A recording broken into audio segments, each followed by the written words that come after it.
मणिपाल अस्पताल का मुर्दाघर हमेशा से एक रहस्यमय जगह मानी जाती थी।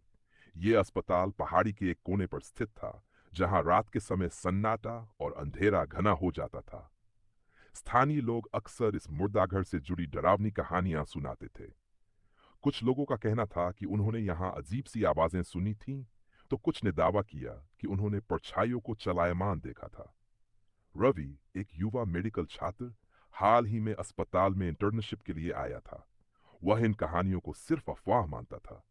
उसकी ड्यूटी अक्सर रात में लगती थी और उसे मुर्दाघर में शवों का रिकॉर्ड चेक करना पड़ता था। एक एक ठंडी दिसंबर की रात थी। रवि अकेला अस्पताल में था, क्योंकि सीनियर डॉक्टरों ने उसे राउंड पूरा करने को कहा था। मुर्दाघर में 6 शव रखे हुए थे और वह उन्हें चेकलिस्ट से मिलाने के लिए गया। जब वह दरवाजा खोलकर अंदर गया तो कमरे में अजीब सी ठंडक महसूस हुई। यह ठंड सामान्य से कहीं ज्यादा थी। जैसे ही वह शवों के पास पहुंचा, उसने महसूस किया कि एक बॉडी बैग हल्का सा हिला। पहले तो उसने सोचा कि शायद यह उसका भ्रम होगा, लेकिन जैसे ही उसने आगे बढ़कर बैग का जिप खोला, अंदर का दृश्य देखकर उसका खून जम गया। शव की आंखें खुली हुई थीं और ऐसा लग रहा था जैसे वह उसे घूर रहा हो। रवि ने जल्दी से जिप बंद किया और दूसरी ओर जाने लगा, लेकिन तभी कमरे की बत्तियां हल्के हल्के झपकने लगीं। उसे अपने पीछे किसी के कदमों की आहट सुनाई दी। उसने पलटकर देखा, लेकिन वहां कोई नहीं था। जैसे ही रवि वापस अपनी कुर्सी पर बैठा, उसे एक धीमी सी फुसफुसाहट सुनाई दी। वह किसी महिला की आवाज लग रही थी जो कह रही थी, यहां से जाओ। रवि के रोंगटे खड़े हो गए। उसने सोचा कि यह उसका वहम है, लेकिन तभी उसके ठीक सामने की दीवार पर एक काली परछाई उभर आई।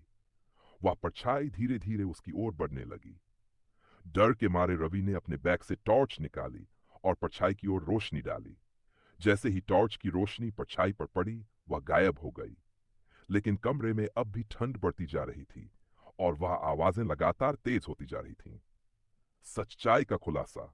रवि ने अपनी ये घटना अस्पताल के एक पुराने वार्ड बॉय से साझा की। वार्ड बॉय ने गंभीर होकर कहा, यह पहली बार नहीं है। इस मुर्दाघर में कुछ तो अजीब है। 5 साल पहले यहाँ एक महिला मरीज की रहस्यमय परिस्थितियों में मौत हुई थी।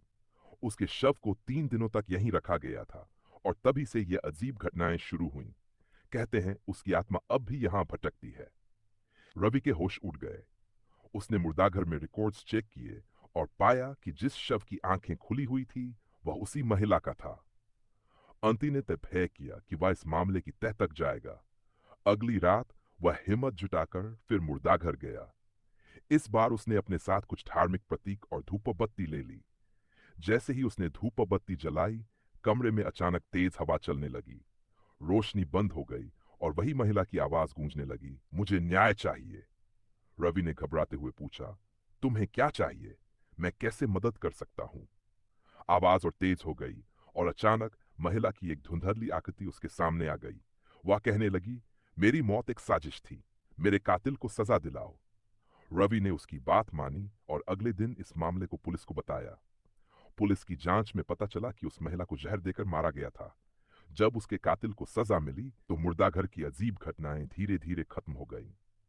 गंगटोक मणिपाल अस्पताल का मुर्दाघर अब भी खड़ा है, लेकिन वह रात रवि के जीवन का सबसे डरावना अनुभव बन गई।